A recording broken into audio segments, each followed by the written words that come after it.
محمود غزنوی کے والد جو تھے سبکتگین ان کا نام تھا، تو شکار کے بڑے شوقین تھے.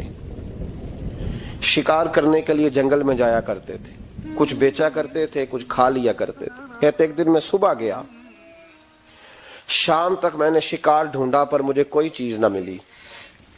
عصر کا وقت ہو گیا تو میں نے ایک ہرنی کا بچہ میرے ہاتھ آیا، وہ میں نے فٹافٹ اس کو اپنے اٹھا کے گھوڑے کے آگے رکھا اور میں نے سر پٹ گھوڑا دوڑا دیا. بچہ بڑا پیارا تھا، اس کو لے کے میں تیزی سے جنگل سے نکلا کہ کہیں شام نہ ہو جائے. کہتے بہت تیزی کے ساتھ جنگل سے باہر آیا، تیز بھگاتے بھگاتے پلٹ کر میں نے دیکھا ہی نہیں. جب سارا جنگل گزر گیا، آبادی آئی، ذرا سستانے کے لیے میں رکا.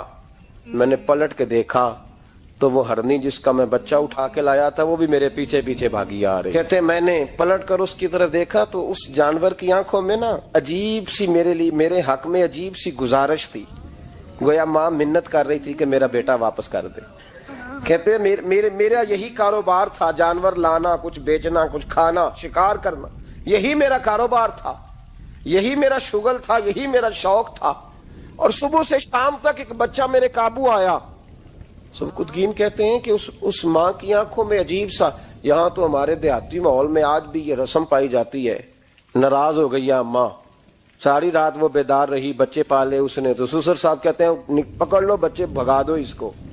اللہ سے ڈر نہ، تو بچوں کو ماں سے جدا کر رہا ہے. سوچا ہی نہیں، رکھ لو بیٹا اور بیٹی اور اس کو چلتا کرو، خود ہی تڑپے کی تو آ جائے گی. محمود غزنوی کے والد کہتے ہیں اس ماں کی آنکھوں میں نے جب وہ تجسس دیکھا تو 1 منٹ میں نے فیصلہ کیا. کہتے ہیں بچہ میں نے زمین پہ چھوڑا اور بچہ دوڑ کے ماں کے پاس چلا گیا. ماں نے اسے لے کے ٹانگوں میں اس کو چوما، اس سے پیار کیا، ہرنی پیار کرنے لگی. فرماتے پھر میں نے دیکھا کہ وہ ماں بیٹا جنگل کی طرف چلے.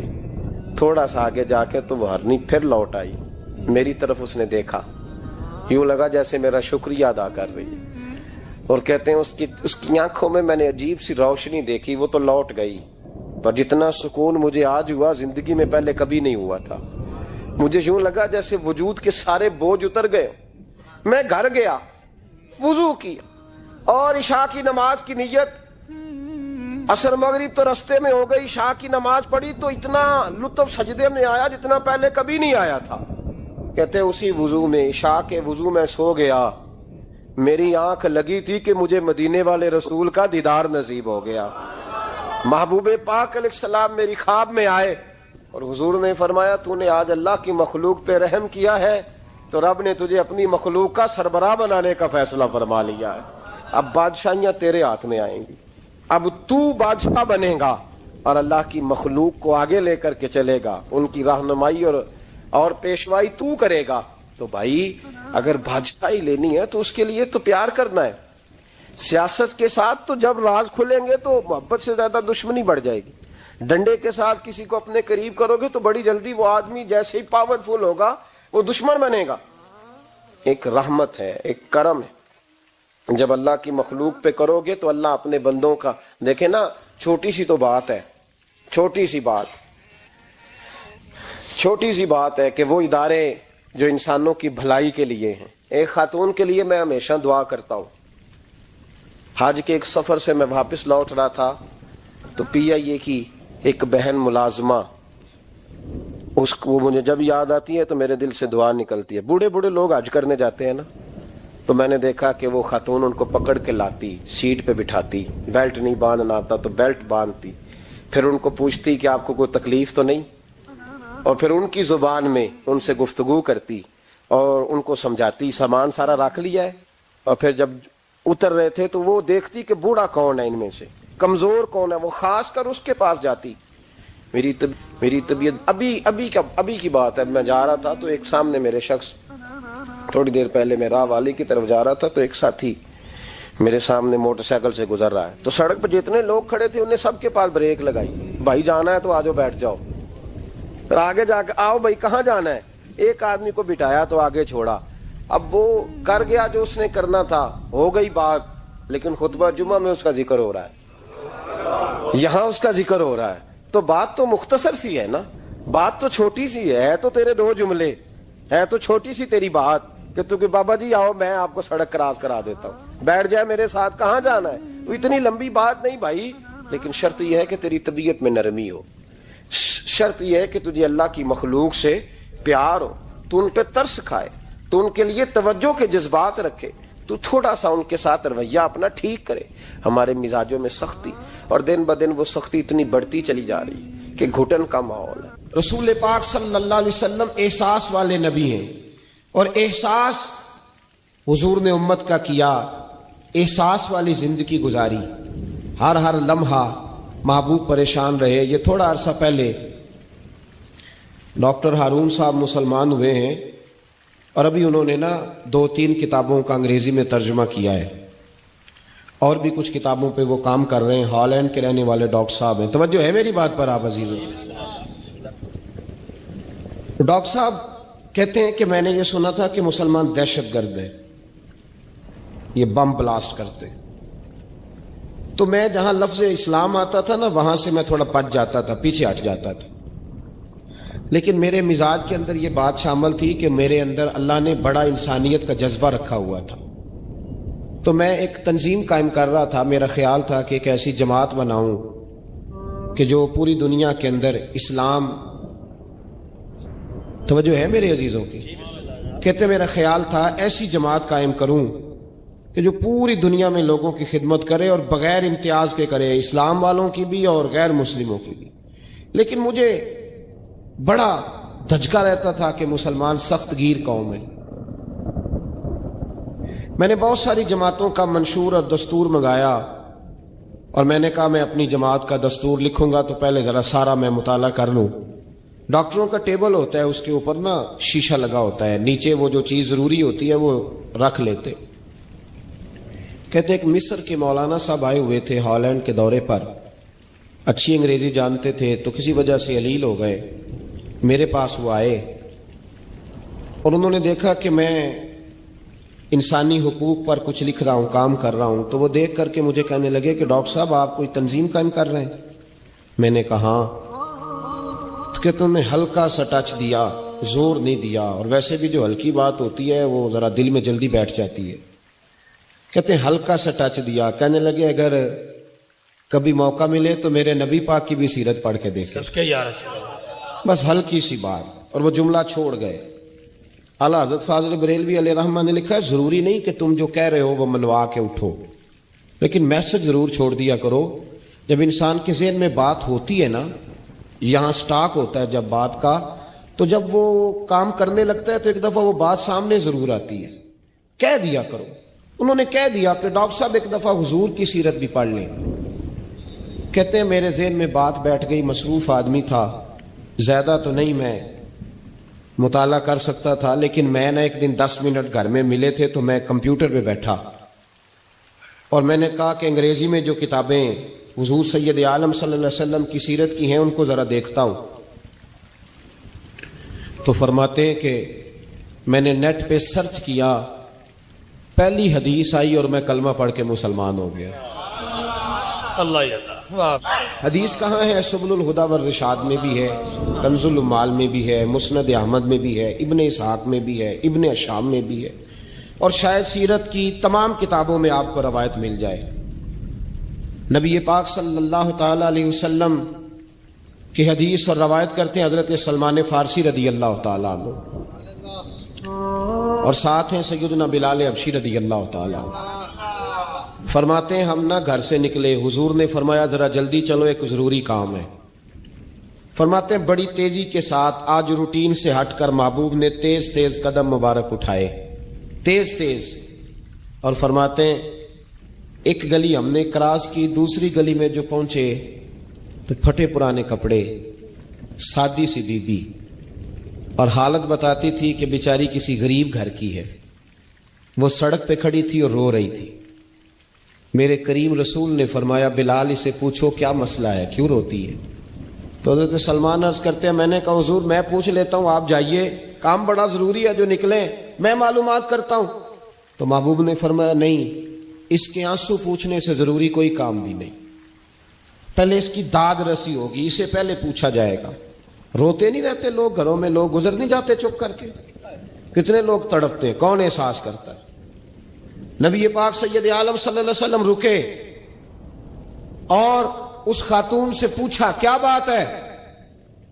اس نے کہا کہ بات کوئی بھی نہیں، میرا ایک ہی موٹا سا مسئلہ ہے۔ کہا وہ کیا؟ کہنے لگی میں غریب ہوں، اور غریبی بذات خود بہت بڑا گناہ ہوتی ہے، لوگ بڑا جرم سمجھتے ہیں اس کو بذات خود۔ میں نے شروع میں کہا نا کہ مذہبی سٹیج کی بھی صدارت غریب آدمی نہیں کر سکتا، کیونکہ غریب جو ہوا جد کول دتھی ہونی انہیں نیڑے بہنا ہے نا جی، جد کول نہیں انہیں تو پیچھے جا کے بہنا اینڈ تے کول کیڑا دتھی ہے۔ اس سٹیج پہ بھی غریب آدمی کی صدارت نہیں ممکن ہو ہی نہیں سکتا۔ میرے رسول پاک سید عالم صلی اللہ تعالی علیہ وآلہ وسلم نے فرمایا پہلے اسے پوچھو کیا مسئلہ ہے۔ وہ کہنے لگی میں غریب ہوں، بوڑھی ہو گئی ہوں، ساری زندگی غلامی میں گزاری ہے، تیل لینے آئی تھی 5 دینار کا، بوتل میں تیل بھروایا ہے، اور اب بوڑھی ہوں نا تو کمر درد کرتی ہے، پیر پیچھے موڑا ہے تو میں گری ہوں، تیل زمین پی گئی ہے، اب زمین تو واپس نہیں کرتی، لیکن واپس جاؤں گی تو ایک یہودی عورت کی ملازمہ ہوں، وہ درے سے مارے گی، کھال ادھیڑ دے گی، میں بڑی پریشان ہوں، اب نہیں مار کھائی جاتی، ہڈیاں بوڑھی ہیں، قربان جاؤں۔ حضرت بلال کو حضور نے حکم دیا، فرمایا دوڑ کے گھر جا 5 دینار لا۔ فرماتے ہیں 5 دینار لائے، تیل خرید کے دیا، وہ پھر رونے لگی۔ فرمایا آپ کیوں روتی ہے؟ اس نے کہا بتایا نا غریب ہوں، غریب کا جرم کوئی نہیں ہوتا، لیکن پیس دیا جاتا ہے، پھر بھی مار تو اب بھی پڑے گی، اب کیوں پڑے گی؟ اور اس کہنے لگی محبوبہ مار اس لیے پڑے گی کہ دیر سے کیوں آئی ہے۔ تو میرے کریم رسول اور وہ بی بی حضور ابھی آئے ہیں مدینہ طیبہ، امام یوسف صالحی فرماتے ہیں ابھی آئے تھے حضور، سبل الہدی والرشاد کے مصنف کہتے ہیں ابھی آئے تھے نبی پاک، وہ جانتی بھی نہیں تھی۔ تو سید عالم صلی اللہ تعالی علیہ وسلم نے فرمایا اچھا مار پڑے گی؟ کہا ہاں۔ او بھائی کونسلر جو کل آپ کو کہہ رہا تھا نا میں آپ کا خادم ہوں، کونسلر بے گناہ، بلکہ ہمارے ایس ایچ او صاحب اگر چودھری پہ پرچہ آ جائے تو اس کو ٹیلی فون کر کے پوچھتے ہیں صاحب جی تہاڈے خلاف درخواست آئی ہے، ادا کی کرنا ہے؟ تو غریب آدمی بیچارہ، اس کی غلطی یہ تھی کہ وہ غریب تھا تو اس نے ریڑھی لگا لی چوک میں، اس کو دبوچ کے لے گئے، تینوں پتہ نہیں اتنے نہیں کھلوئی دا، تو اس کے پاس کل انویسٹمنٹ ہی 5000 تھی، سارا لے گئے۔ پھر وہ کونسلر صاحب کے پاس چلا گیا، سر میرے نال چلے آجے ذرا میں تھانے جانا ہے۔ انہوں نے کہا گڈی کرائی آ، پیسے ہے نہیں ایویں تھانے جائیدا ہے۔ اب وہ گاڑی لایا ہے، پتہ نہیں کہاں سے لایا ہے، تھانے پہنچا ہے، اور یہ ہے ہمارا حال کہ وہ ایس ایچ او بھی بیٹھا ہے کرسی پہ اور کونسلر بھی کرسی پہ بیٹھا اور وہ غریب پیروں میں بیٹھا ہے اور ہاتھ باندھ کے کہہ رہا میری ریڑھی دے چھڈو، میریاں 4 دھیاں نے تو میں شامی کھانا کھڑنا ہے۔ کدھر گیا امت کا وہ ذوق؟ ساری زندگی نعتیں سننے والوں بتاؤ تو صحیح نعت نے تاثیر کیا دی ہے روح کو؟ اگر ابھی بھی گھاڑی غریب کے پاس کھڑی نہیں ہوتی تو پھر کیا اثر ہوا ساری زندگی نعت سننے کا؟ میرے مصطفیٰ کریم سید عالم صلی اللہ تعالی علیہ وسلم نے فرمایا اس خاتون سے یہاں کونسلر ساتھ نہیں جاتا، کہتا ہے کر دیا ٹیلی فون، سویرے 9 بجے پہنچ جانا۔ پر کائنات کی سب سے معزز شخصیت حضرت سیدنا بلال حبشی رضی اللہ تعالیٰ عنہ فرماتے ہیں میرے نبی پاک نے فرمایا بی بی چل میں تیرے ساتھ چلتا ہوں، گویا اللہ کی ساری رحمتیں اس کے ساتھ ساتھ چلنے لگی۔ اور آگے آگے نہیں، ساری کتابیں پڑھ لو، وہ پھٹے پرانے کپڑوں والی بی بی آگے آگے اور اللہ کے کریم رسول پیچھے پیچھے، ساری گلیاں اس نے پھرائی، مدینے کی صحرا آ گیا، ایک دروازے پہ دستک دی، سے مالکن آئی، وہ بی بی بعد میں کہتی ہے میں بھی بڑی ڈاڈی تھی، طاقت ہی نہیں تھی میرے سامنے کو کھڑا ہو سکے، لیکن جب میں باہر نکلی تو میں نے نور کے حالے میں لپٹی ہوئی ایک عظیم ہستی کو دیکھا۔ فرماتے محبوب کے گورے چٹے رنگ کے اوپر کالی زلفیں اور محبوب پاک کی مقدس آنکھیں جب تک بات کرتے رہے نظریں زمین پہ جھکی رہیں۔ شرم و حیا والے رسول نے بڑے میٹھے، بڑے دھیمے، بڑے خوبصورت لہجے میں کہا، بریلی کے امام فرماتے ہیں نیچی نظروں کی شرم و حیا پہ درود، بڑے دھیمے لہجے میں فرمایا تیری نوکرانی ہے تیری؟ عورت کہتی ہے میں تو حضور کے جلووں میں محو ہو گئی کہ سادگی میں اتنا حسن میں نے دیکھا ہی نہیں، تیری نوکرانی ہے؟ کہا کہ میرے محبوب نے فرمایا بیچاری کی غلطی کوئی نہیں، اسے مارنا نا، اس سے تیل گر گیا تھا، نیا خریدتے دیر ہو گئی، رو رہی تھی تو میں سفارش کرنے آیا ہوں۔ وہ خاتون کہتی ہے کسی کی نہیں مانی تھی، اور محبوب کے جملوں میں تاثیر اتنی تھی، ککھ سواد نہیں مشری اندر، اساں کھنڈا می چکھ ڈٹھیاں، انہاں ساریاں شیواں نالوں گلاں سجن دیاں مٹھیاں۔ فرماتے ہیں نبی پاک صلی اللہ تعالی علیہ وآلہ وسلم نے فرمایا کچھ نہ کہنا، کہنے لگی نہیں کہتی، میرا وعدہ رہا، کچھ نہیں کہوں گی۔ اب میرے حبیب نے پھر نظر اٹھائی اور اس غریبنی کی طرف دیکھا اور فرمایا تو اگر کہے تو میں جاؤں، تو اگر کہے تو میں خود بھیک دیں، خود ہی کہے منگتے کا بھلا ہو، تو اگر کہے تو میں جاؤں۔ اس نے خراج پیش کیا تو چند آنسو گرائے، کہنے لگی محبوبہ جیسے بندہ نوازی۔ حضور نے رخ پھیرا تو حضرت بلال کہتے میں پیچھے رہ گیا تو وہ دونوں بیبیاں دوڑ کے میرے پاس آئیں، کہنے لگی بتا تو صحیح ہے کون، یہ بتا تو صحیح کون تھے؟ تو حضرت بلال کہنے لگی تم نہیں جانتے؟ جناب بلال فرمانے لگے یہی تو ہیں جنہیں اللہ نے سچا رسول بنا کے بھیجا ہے۔ بیبیاں دوڑ کے آئیں، کہنے لگی محبوبہ دروازے تک آئے ہو تو خالی تو نہ لوٹاؤ، مہربانی فرماؤ ہمیں بھی کلمہ پڑھا دو۔ ڈاکٹر ہارون کہتے ہیں وہ بیبیاں وہاں کلمہ پڑھ رہی تھی اور میں حدیث پڑھ کے کلمہ پڑھ رہا تھا زمین پہ۔ انہوں نے کہا کھائیے، تو وہ جس طرح وہ کھا رہے تھے نا سادے برتنوں میں، امام حسین کھانا کھانے لگ گئے۔ میں نے کہا خیر کا کام کوئی بھی ملے اسے ضائع تو لاہور کچھ نہیں کر سکتے تھے، کسی کو سڑک ہی پار کرا دے نابینا کو، چلو اور کچھ نہیں کر سکتے تو آپ کو پتا ہے کہ سامنے والا بوجھ لے کے گزر رہا ہے، آپ تھوڑا سا ہٹ جائیں روڈ سے، اسے گزر لینے دیں، کوئی تو کام زندگی میں کوئی ارادہ تو خیر کا بندہ کرے۔ امام حسین بیٹھ گئے، ان کے ساتھ روٹی کھائی، تھوڑی دیر کے بعد اجازت لی، فرمایا جاؤں؟ کہنے لگے حضور اور کھائیے۔ فرمانے لگے میں تو ابھی روٹی کھا کے آیا تھا اور آج تک ایسا نہیں ہوا کہ دوبارہ کھانا کھاؤں، ایک لقمے کی بھوک نہیں تھی، جتنا بھی کھایا ہے نا یہ تمہارا دل خوش کرنے کے لیے کھایا ہے۔ غرباء مساکین کی وعامل الصالحات، ایماندار بندہ ایمانداروں جیسے کام کرتا ہی اچھا لگتا ہے۔ 25 حج کیا امام حسن اور حسین نے مدینے سے مکے پیدل جا کے، کتنے بولیے؟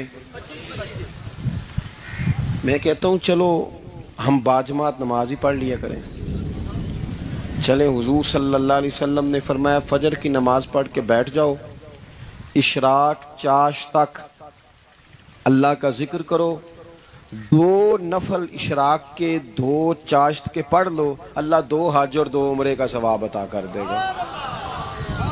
مشکل کام تو نہیں ہے، مشکل تو ہاں ہی نہیں کیتی تھے، یہ مشکل ہے۔ ویسے یہ کہ آنکھ کھل جائے تو 25-30 منٹ 40 منٹ موبائل پہ گزر جائے وہ تو سوکھا ہے، یہ مشکل ہے۔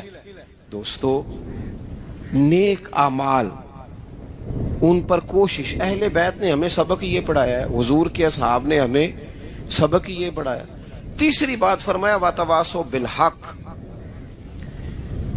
صرف یہ نہیں کہ تم نماز پڑھ کے تو بیٹھ جاؤ، تم نے نا بے نمازی کو نماز کی دعوت بھی دینی ہے۔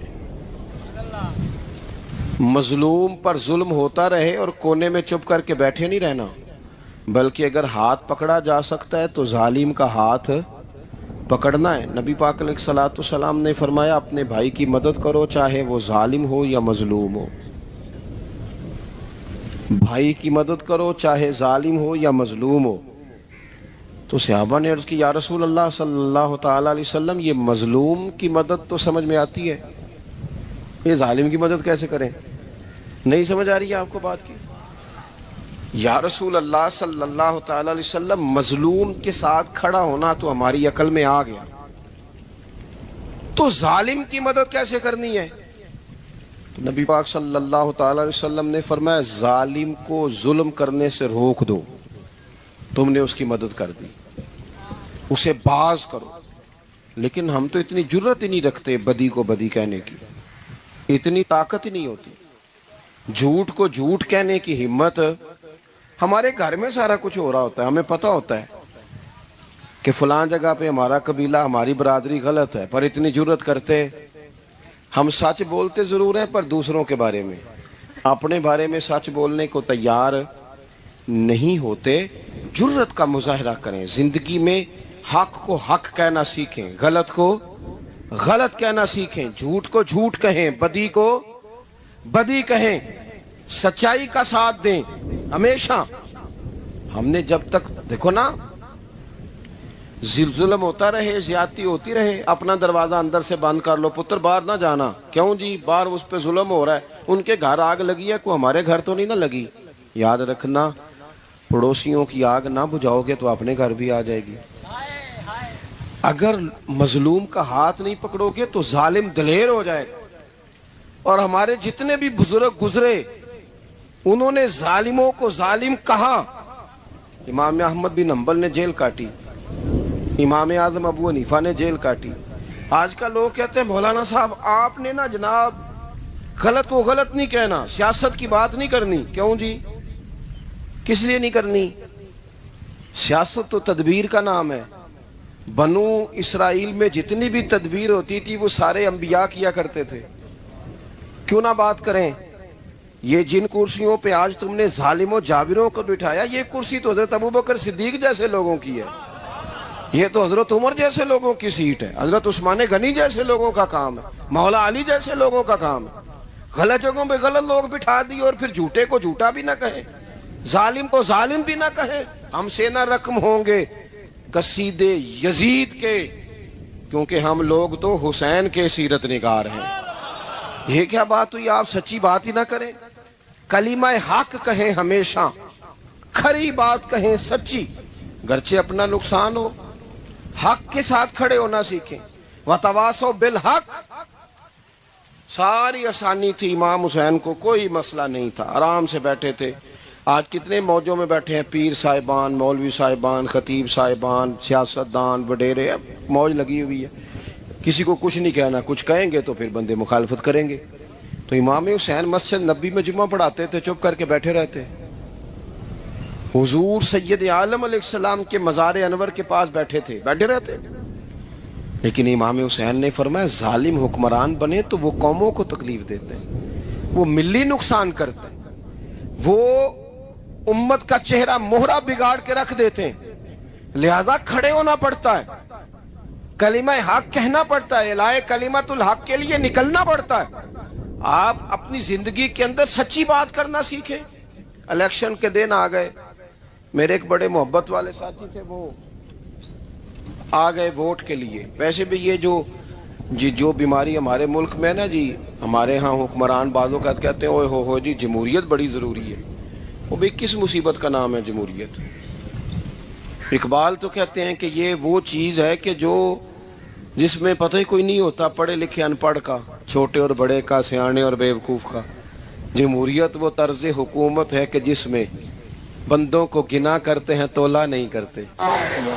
تم کیا راگل آپ رہتے ہو ہر وقت. قوم کو اس کا حق ملنا چاہیے, غریب کی مدد ہونی چاہیے, انصاف ملنا چاہیے.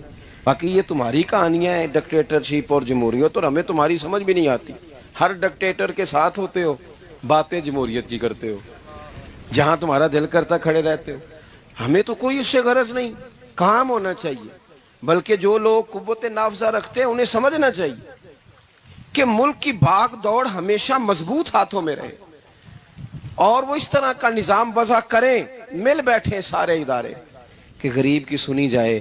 وہ مجھے بڑی اچھی طرح یاد ہے جب وہ ایک حکومت ختم ہوئی اور جو ایک فوجی رہ کے گئے تھے 11 سال, ان کی حکومت آئی تو میں باہر نکلا تو ایک بزرگ تھے, وہ صبح صبح ناشتہ بیچا کرتے تھے ہمارے علاقے میں, چاول اور چنے بنے. تو میں نے ان سے کہا بزرگوں پتہ لگا جی رات کی حکومت بدل گئی ہے. تو فرمان لگے پتر جیڑا مرضی بھی آ جائے, میں تو یا چاول بیچ کے روٹی کھانی, ہمیں تو ان سے غرض ہی نہیں. اللہ جانے کون آیا کون گیا, تو کھیل تماشا بنایا ہوا ہے. تو جھوٹے کو جھوٹا کہیں. میرے ایک دوست ہیں الیکشن لڑتے ہیں, مجھے ایک دفعہ آ کے کہنے لگے آپ نے کبھی ووٹ نہیں ڈالا, اس دفعہ ضرور ڈالے. میں نے کہا نہیں ڈالتا میں. کہنے لگے ووٹ قوم کی امانت ہے. تو میں نے کہا امانت کسی بے ایمان کو دے دوں؟ امانت تو امانت دار کو دی جاتی. نہیں سمجھے آپ بات؟ یہ سارے کہتے ہیں نا ووٹ قوم کی, تو امانت کس کو دینی چاہیے؟ صحیح بتاؤ. چلو ہوں تسی بولنا نہیں, بس دل وچ گل رکھنی, دل وچ دیندے ویسے امانت دارا نہیں ہو نا. نہیں میں نے کہا بولنا نہیں, ہمیں کسی نے پتہ نہ لگ جائے. دیتے ویسے امانتداروں کو ہی ہو نا. یہ اپنے دل سے پوچھو, فیصلہ لو, اللہ سے ڈرو. ظالم کا مددگار ظالم ہوتا ہے, ظالموں کا مددگار ظالم ہوتا ہے. وہ تیرے میرے ووٹ پر جیت کر جب ظلم کرے گا تو پھر کون ہے جو یہ دعویٰ کرے گا کہ جناب میں ظالم کا مددگار نہیں؟ سوچو سمجھو غور کرو.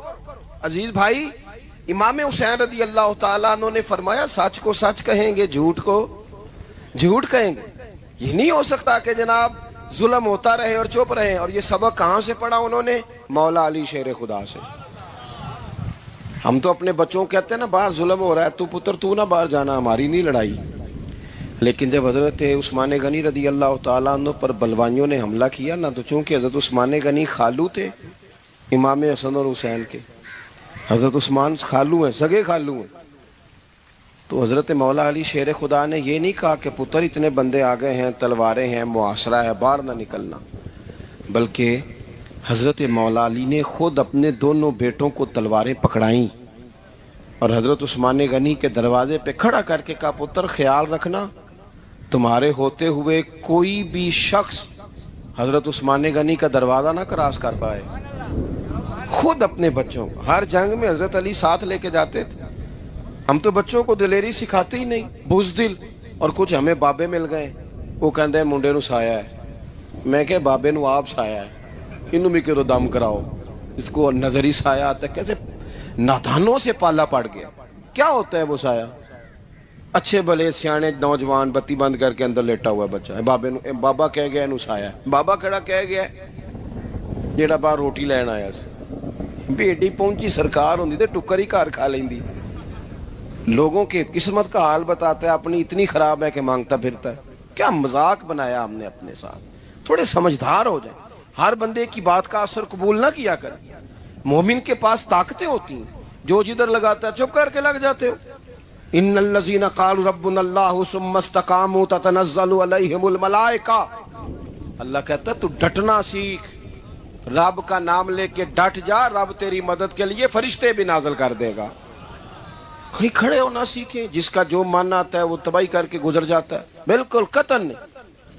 تو امام حسین نے صحیح کو صحیح کہا, غلط کو غلط کہا, اور ڈٹ کے کہا, اور پورے وثوق سے کہا, اور پوری وہ حضرت امام ابو مالک کھڑے تھے نا, تو یہ بادشاہ بڑی بڑی غلط باتیں بھی کرتے ہیں. اچھا چلے صحیح بتائیں آپ, میں آپ کو اپنی بات بتاتا ہوں. کئی دفعہ ایسے ہوتا ہے, کئی دفعہ کہ بات کوئی ہو جاتی ہے, کر لیتے ہیں, تو کوئی ساتھی توجہ دلاتا ہے کہ آپ تو بولتے بولتے یہ کہہ گئے, تو احساس ہوتا ہے ہو یار غلطی ہو گئی, ہو جاتا ہے. بڑے بڑے جو محدثین تھے, بڑے بڑے لوگ, انہوں نے کہا یار ہماری یہ رائے تھی, پھر اس کے بعد ہمیں یہ پتہ چل گیا اب ہماری رائے بدل گئی ہے. اس کو رجوع کرنا کہتے ہیں. بڑے بڑے لوگوں نے کر لی. لیکن ہماری سیاسی جماعتوں کا حال یہ ہے کہ ان کے کسی کارکن سے پوچھے نا تمہارے لیڈر نے کبھی غلطی کی ہے, کیوں کیا نے, کیوں معاذ اللہ یہ فرشتے کیا ہیں, یہ غلطی نہیں کر سکتے. اگر بڑے بڑے لوگ کہتے ہیں یار یہاں ہم بھول گئے تھے, تاکہ صحابہ کرام علیہم رضوان اپنی رائے سے رجوع کرتے. یہاں کیا حال ہو گیا, کس چکر میں ہم پڑ گئے. جماعتوں کو بت نہ بناؤ, وہ جماعتیں رہنے دو, اگرچہ بت ہیں جماعت کی آستینوں میں, پر مجھے حکم اذان لا الہ الا اللہ. تو سچ کو سچ, جھوٹ کو جھوٹ. حضرت امام ابو مالک کھڑے تھے تو ہارون رشید بادشاہ تھا. کچھ بڑے خوش آمدی لوگ ہوتے ہیں, نہیں جی نہیں سرکار آپ کی تو کیا بات ہے, کیوں جی اتنی تعریفیں کیوں کر رہے ہو؟ کہتے ہیں اس نے خرچہ کیا, مسجد بنوا کے دی ہے, یہ جناب چندے دیتا ہے. او خدا کے بندو, چندہ دینے کا مطلب یہ جو مرضی کہا جائے. حضرت امام مالک ہارون رشید کے بڑے بادشاہ کے دربار میں کھڑے تھے, کسی بڑے کے, ہارون رشید تھا یا کوئی اور تھا. تو وہ نا مکھی بار بار بادشاہ کو تنگ کرتی. مکھی کئی دفعہ نہیں قابو آتی, 3-4 بندے بھی لگ جائیں تو نہیں قابو آتی, پکڑی نہیں جاتی مکھی جو ہوئی. وہ مکھی بڑا تنگ کر رہی تھی, تو اس نے غلط جملہ کہہ دیا, غلط کہنے لگا معاذ اللہ ثم معاذ اللہ, نقل کفر کفر نہ باشر. کہنے لگا امام مالک سے کیا ضرورت تھی اللہ تعالیٰ کو یہ مکھی کیوں بنائی؟ اللہ کی تخلیق پر اعتراض کر رہا ہے معاذ.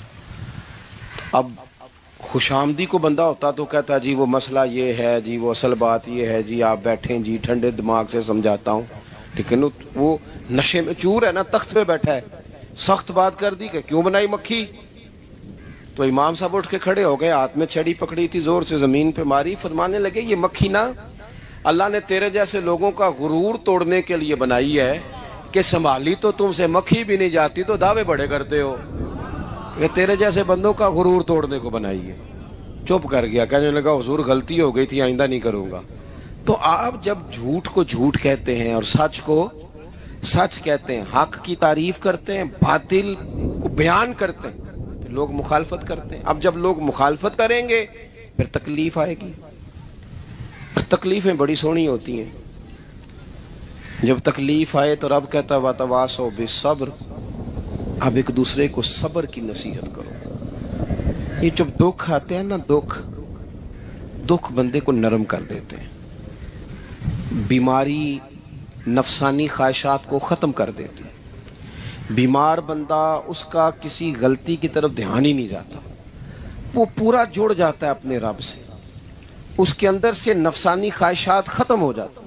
جب آپ دکھی ہوتے ہیں نا، پھر کوئی سجدے کا مزہ آتا ہے، پھر کوئی دعا میں لطف آتا ہے، پھر کوئی رب سے دل لگانے میں مزہ آتا ہے، پھر دل کرتا ہے کہ کوئی بندہ موجود نہ ہو، میں اکیلا ہوں مسجد میں، رج کے یاد کروں اپنے مالک کو.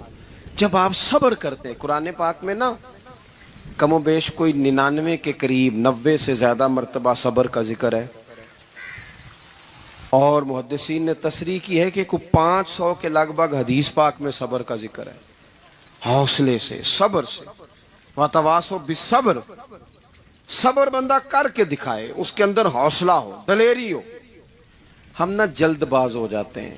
بعض بزرگ بھی ناراض نہ ہوں تو وہ بھی بڑے جلد باز، فٹافٹ کام ہونا چاہیے. بعض بچے بھی، بعض جناب سیانے لوگ، بڑی جلدی ہے. بندے نے روزہ رکھا ہوا نا گرمیوں کا، تو عصر کے وقت اگر وہ بڑا سوڑا پڑ جائے نا تو روزہ پھر کھل جاتا ہے. بولیے بڑی جلدی ہے جی، بڑی ٹینشن ہے جی، بڑا لگ رہا ہے، تو کھل جائے گا یہ کہنے سے. اس نے کب کھلنا ہے؟ بولیے. آپ کو تکلیف ہو گئی، آپ کو خدا نہ خواستہ ڈاکٹر نے کہا چھوٹا سا آپریٹ کرنا ہے آپ کا، شام کو ٹھیک ہو جائیں گے جی؟ تو جلدی بڑی ہے، درد بڑی ہو رہی، جلدی کریں ڈاکٹر صاحب. تو ڈاکٹر کہتا ہے پہلے خون ٹیسٹ کرا، پھر بلڈ پریشر اپنا چیک کرا، پھر شوگر چیک کرا، پرسوں رپورٹ آئے گی، پھر شام کو لے کے آنا، پھر ٹائم دوں گا، پھر ٹائم دے گا، پھر آپریٹ کرے گا، پھر دوائیاں لکھے گا، پھر آپ کو آرام کا مشورہ دے گا، پھر 2-3 ماہ لگیں گے، پھر طبیعت پوری طرح. تو کرنا کیا پڑے گا؟ صبر. کیا کرنا پڑے گا؟ صبر. صبر زندگی میں ضروری ہے. اگر صبر نہیں تو پھر کوئی کام بھی. اپنے مزاج میں حوصلہ لائیں، حلم ہو، بردباری ہو، صبر ہو، تحمل ہو. امام علی مقام رضی اللہ تعالیٰ عنہ کو آپ دیکھ لیں، میدان کربلا پورا پڑھ لیں، آپ پوری تاریخ روایات کھنگال کے دیکھ لیں. سامنے تلواریں تھیں یزید کے لشکر کے پاس، امام کے پاس حوصلہ تھا. وہاں ظلم و جبر ہو رہا تھا، یہاں حوصلہ، علم، بردباری، اعلیٰ ظرفی، کرم. دوستو جب صبر اور تلواریں آپس میں ٹکرائی نا، صبر اور تلواریں، تو تلواریں ہار گئیں، صبر جیت گیا. صبر ہمیشہ جیت جایا کرتا ہے. بعض اوقات تھوڑا ٹائم لگ جاتا ہے، تھوڑا سا وقت. کچھ چیزوں کی لوگوں کو فوراً سمجھ نہیں آتی، ٹائم گزرنے کے وہ کافی دیر کے بعد احساس ہوتا ہو وہ تو ٹھیک تھا احساس. لیکن آپ زندگی میں تھوڑا تحمل، تھوڑی بردباری. آپ یقین کریں، ہم جب لڑائیاں کرتے ہیں نا، کسی سے بحث کرتے ہیں، کچھ ایسی باتیں کر جاتے ہیں کہ بعد میں ہمیں احساس ہوتا ہے یار زیادہ سخت بات ہو گئی. مانتے نہیں، لیکن بعضوں کا خیال ہوتا ہے یار اوہو یہ نہیں کہنا چاہیے تھا. لیکن وہ بات غصے میں نکل جاتی ہے، صبر ہوتا نہیں، پھر وہ خرابی ہوتی ہے. اپنی زندگی میں صبر. یہ تھوڑی بہت جو تکلیفیں آتی ہیں نا، میں گیا ہوا تھا سندھ کے سفر پر، تو موٹر وے سے، سکھر سے موٹر وے لاہور آتا ہے. اب سفر آسان ہو گیا.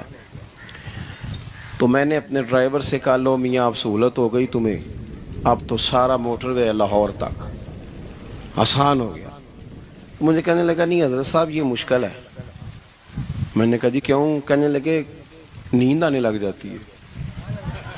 بالکل سیدھی سڑک ہے نا, اگر کوئی سپیڈ بریکر ہو, کوئی رکشے والا بھی آئے, کوئی ریڑھی والا چاچا ناراض بھی ہو کہ ویک کے نہیں چلائی جاندی, تو بندہ تھوڑا جاگتا رہتا ہے تھوڑا نا. وہ تو زندگی میں جو رکاوٹیں آتی ہیں نا, یہ تو بندے کو جگانے کے لیے آتی ہیں. ان مع العسر یسرا ان مع العسر یسرا. ایک دفعہ اگر مشکل آئے تو اللہ 2 آسانیاں دیتا ہے. ہم نہ گھبرا جاتے ہیں. یہ دکھ تو بڑے پیارے ہوتے ہیں, یہ تو بڑے نفع بخش ہوتے ہیں, یہ تو فائدہ کرتے ہیں بندے کا. تکلیفیں جیسے جیسے زندگی میں آتی ہیں بندہ پالش ہوتا جاتا ہے. جیسے جیسے میں اکثر دوستوں سے کہتا ہوں کبھی مشکل آ جائے اور کوئی بندہ ساتھ نہ بندے کے چلے, نہ رشتہ دار چلے, نہ دوست چلے, نہ گلی محلہ کوئی ساتھ نہ چلے, تو ہم شکوے کرتے ہیں. حالانکہ شکوے نہیں کرنے چاہیے. اگر یہ ساتھ نہ کوئی بھی چلے تو بندے کو اکیلے لڑنے کا حوصلہ نصیب ہو جاتا ہے. اسے پھر ہمت مل جاتی ہے کہ یہ سفر میں نے اکیلے طے کرنا ہے. تو امام علی مقام کی زندگی, یہ ساری چیزیں ان کو ملاحظہ کریں گے تو 4 باتیں کھل کے سامنے آئیں گی. پختگی ایمان کی, شوق اعمال صالحہ کا, بات کرنی ہے تو ہمیشہ حق کی کرنی ہے, سامنے کوئی بھی ہو کبھی جھوٹ کا ساتھ, اور چوتھی بات یہ کہ صبر, تحمل, حوصلہ. میں نے قرآن مجید ایک جگہ سے اور تلاوت کیا تھا, وہ بھی تھوڑی سی بات آپ سے عرض کرنی ہے, پھر میں بات ختم کرنے لگا ہوں. یہ جو حضور کے صحابہ اور اہل بیت ہیں نا, ان کا آپس میں بڑا گہرا رشتہ ہے, بڑا خوب پیار ہے ان کا. کچھ لوگوں کی نا دکان تب چلتی ہے جب وہ ان کا اختلاف ثابت کریں, دکانیں تب چلتی ہیں. چونکہ نبی پاک صلی اللہ علیہ وسلم نے فرمایا شیطان مایوس ہو گیا ہے, اب وہ لوگوں سے بت پرستی نہیں کرا سکے گا لیکن تمہیں لڑائے گا. تو یہ معاذ اللہ اتنے ظالم ہے کہ صحابہ اور اہل بیت کو لڑا دیتے. خدا کے بندو, تمہیں پتہ ہی نہیں تم کن کی بات کر رہے ہو. پہلے اپنی حیثیت دیکھو, یہ لوگ کتنی شانوں والے ہیں, تم کن کا تذکرہ کر رہے ہو. ان کے تو نام لیتے وقت کئی دفعہ ڈر آتا ہے کہ زبانیں بھی اس قابل ہیں کہ نہیں. قرآن مجید نے کہا محمد الرسول اللہ, محمد صلی اللہ علیہ وسلم اللہ کے رسول ہیں, والذین معہ, اور جو ان کے ساتھ ہیں. یہ قرآن پاک کے 2 جملے ہمیشہ یاد رکھیں, تاریخ رکھیں سنبھال کے لوگ اپنے پاس. قرآن پاک نے 2 باتیں کی, فرمایا اشداء علی الکفار, یہ جو حضور کے ساتھ ہیں یہ کافروں پر سخت ہیں, رحماء بینہم, آپس میں بڑے مہربان ہیں. تو جب اللہ کہتا ہے آپس میں مہربان ہے, نہیں سمجھ آئی بات کی آپ؟ اللہ کہتا ہے کہ آپس میں بولیے, تو پھر اللہ کی بات ماننی ہے یا کسی لڑانے والے کی بات ماننی ہے؟ اللہ کہتا ہے یہ آپس میں. باقی ہے رائے کا اختلاف, تو باپ بیٹے کا بھی ہو جاتا ہے, ہوتا ہے کہ نہیں؟ ابا کہتا ہے یہ کام کر لیں, پتر کہتا ہے. حضور صحابہ سے مشورہ لیتے تھے, کئی دفعہ نبی پاک نے صحابہ کی رائے پہ عمل کیا. تو صحابہ میں بہت سارے معاملات اجتہادی ہوئے لیکن ان میں عداوت نہیں تھی, ذاتی رنجشیں نہیں تھیں, بغض نہیں تھا, ان کے دل ایک دوسرے کے حق میں نرم تھے. لہٰذا شرارت جلدی قبول کرتا ہے بندے کا دماغ, شرارتیں نہ قبول کریں. کوشش کریں کہ جو ان لوگوں کی تعریف کتاب و سنت میں ہمارے سامنے آتی ہے ہم صرف اسی تعریف پر عمل کریں. ایک بات صرف سن لیں اور میں اپنی بات کو سمیٹوں, آپ کو لطف آئے گا. بشکل رنگ و گل بس حقیقت میں خار ہے دنیا, ایک پل میں ادھر سے ادھر 4 دن کی بہار ہے دنیا. زندگی نام رکھ دیا کس نے, موت کا انتظار ہے دنیا. جگاری لگانے کی دنیا نہیں ہے, یہ عبرت کی جا ہے تماشا نہیں ہے، جہاں میں ہے عبرت کے ہر سو نمونے، مگر تجھ کو اندھا کیا رنگ و بو نے۔ کبھی غور سے بھی یہ دیکھا ہے تو نے، جو معمور تھے وہ محل اب ہے سونے، جگاری لگانے کی دنیا نہیں ہے، یہ عبرت کی جا ہے تماشا نہیں ہے۔ ملے خاک میں اہل شاں کیسے کیسے، مکی ہو گئے لا مکہ کیسے کیسے، ہوئے نامور بے نشاں کیسے کیسے، زمین کھا گئی نوجواں کیسے کیسے، جگاری لگانے کی دنیا نہیں ہے، یہ عبرت کی جا ہے تماشا نہیں ہے۔ اجل نے نہ کسرا ہی چھوڑا نہ دارا، اسی سے سکندر صفاتے بھی ہارا، ہر ایک لے کے کیا کیا حسرت سی دھارا، پڑا رہ گیا سب یہی ٹھاٹھ سارا، جگاری لگانے کی دنیا نہیں ہے، یہ عبرت کی جا ہے تماشا نہیں ہے۔ تجھے پہلے بچپن نے برسوں کھلایا، جوانی نے پھر تجھ کو مجنوں بنایا، بڑھاپے نے پھر آ کے کیا کیا ستایا، اجل تیرا کر دے گی بالکل صفایا، جگاری لگانے کی دنیا نہیں ہے، یہ عبرت کی جا ہے تماشا نہیں۔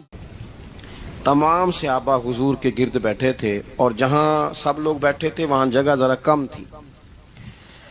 حضرت سیدنا ابو بکر صدیق رضی اللہ تعالیٰ عنہ بالکل حضور کے ساتھ بیٹھے تھے، وہ آج بھی بالکل ہی حضور کے ساتھ ہیں۔ کیا مقدر ہیں صدیق و فاروق کے، جن کے گھر رحمتوں کے خزینے میں بالکل ساتھ بیٹھے تھے۔ اچانک حضرت مولا علی شیر خدا آ گئے، کوئی سے ابھی بھی اٹھ کر جگہ دے دیتا اور سارے دینا بھی چاہ رہے تھے، لیکن حضرت مولا علی جیسے ہی آئے نا، سب سے پہلے حضرت صدیق اکبر اٹھے اور بازو تھام کے آگے جا کے بڑھ کے مولا علی کا بازو تھام کے حضور کے قریب لا کے بٹھایا، خود ذرا سائڈ پہ ہو کے بیٹھ گئے۔ اب یہ حضور کے سامنے سارا کچھ ہو رہا ہے تو بولنا کس نے تھا؟ کسی کو ضرورت ہی نہیں ہوتی تھی محبوب کے سامنے کوئی تبصرہ کرے، کوئی کر ہی نہیں سکتا تھا، کسی کو ضرورت ہی نہیں تھی، کوئی نہ بولا، خود رسول کریم بولے اور حضور فرمانے لگ گیا، دیکھا تم نے میرے ابو بکر نے کیا کیا ہے؟ اور پھر حضور نے جملے کہے وہ یاد رکھنے والے ہیں، فضل والے لوگ ہی دوسرے کا فضل سمجھا کرتے ہیں، تو یہ تو صاحب عزت لوگ تھے، یہ تو ایک دوسرے کو عزتیں دیتے تھے، تم کون ہو؟ کچھ کہتے ہیں جناب ہماری نسبت بڑی تگڑی ہے، بھئی نسبت تو امام حسین سے تگڑی تو کسی کی نہیں نا، تو ساری رات نماز پڑھتے تھے، روزے رکھتے تھے، اللہ کو یاد کرتے تھے، آپ خالی نسبت پر بیٹھ کر عمل چھوڑ جائیں تو یہ کیسے ممکن ہے؟ تو اپنے اپنے تئیں لوگوں نے معیار کامیابی کے قائم کر لیے ہیں۔ اللہ فرماتا ہے کہ محبوب مجھے قسم ہو زمانے کی، انسان نقصان میں، یہ دن بدن جو وقت گزار رہا ہے تو اس کا نقصان، اس کا خسارہ، اس کا گھاٹا بڑھتا جا رہا ہے، روز نقصان میں۔ کتنا کتنا عمر کا حصہ لوگوں نے ضائع کر دیا، کتنے کتنے بہترین لوگ تھے لیکن روزی روٹی کے پیچھے وقت سارا برباد ہو گیا۔ یہ رزق حلال کے لیے دوڑ دھوپ ہو وہ تو بڑی بات ہے، لیکن تکبر کے لیے اور خواہشات، بھیجا خواہشات کی تکمیل کے لیے، ایک دوسرے سے آگے بڑھنے کے لیے بڑا وقت ضائع کیا لوگوں نے۔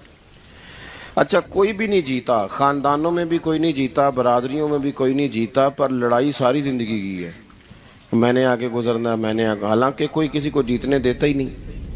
تو اپنے اپنے تئیں لوگوں نے معیار قائم کیے کامیابی کے۔ اللہ فرماتے ہیں بے شک انسان نقصان میں ہے، لیکن جس میں 4 خوبیاں پائی جائیں، ادھر دیکھو میری طرف، جس میں 4 خوبیاں پائی جائیں، اللہ کا قرآن کہتا ہے وہ بندہ کامیاب ہو جاتا ہے۔ 4 خوبیاں اس کے اندر ہوں۔ کون کون سی؟ الا الذین آمنوا، سب نقصان میں نہیں سوائے ان لوگوں کے جو ایمان لائے۔ سب سے پہلے کیا کرے؟ ایمان ہو اس کے پاس، مضبوط ایمان، وعملوا الصالحات، اور ایمان بھی لائے اور نیک کام بھی کرے، اور صرف نیک کام نہ کرے، وَتَوَاصَوْا بِالْحَقِّ، لوگوں کو حق بات کی نصیحت بھی کرے۔ اور ظاہر ہے سچ بولے گا، حق بولے گا تو بڑے لوگوں کے مفادات کو ٹھیس پہنچے گی، کچھ لوگوں کو تکلیف بھی ہوگی، تو اب جب تکلیف ہوگی تو پھر مصیبت بھی آئے گی۔ تو اگر حق بات کہنی ہے تو پھر کیا کرے؟ وَتَوَاصَوْا بِالصَّبْرِ، اور ایک دوسرے کو صبر کی بھی وصیت کرے۔ سبکتگین کہتے ہیں میں شکار کا شوقین تھا، لیکن ضرورت کے لیے شکار کرتا تھا، ہفتے میں شکار مار کے لاتا تھا، پھر پورا ہفتہ ہمارے گھر والے اسی کو کھایا کرتے تھے۔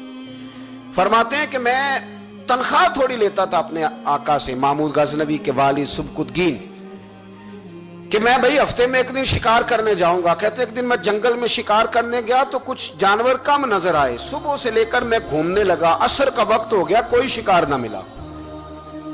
اب میرے دل کے اندر یہ ڈر تھا کہ اگر مغرب مجھے یہیں ہو گئی تو مجھے کوئی درندہ، کوئی جانور پریشان کرے گا۔